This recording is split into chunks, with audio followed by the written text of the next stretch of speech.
فقلت استغفروا ربكم إنه كان غفارا يرسل السماء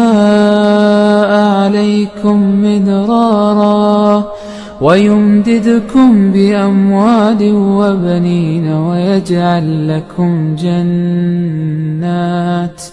ويجعل لكم أنهارا ما لكم لا ترجون لله وقارا وقد خلقكم أطوارا ألم تروا كيف خلق الله 7 سماوات طباقا وجعل القمر فيهن نورا وجعل الشمس سراجا والله أنبتكم من الأرض نباتا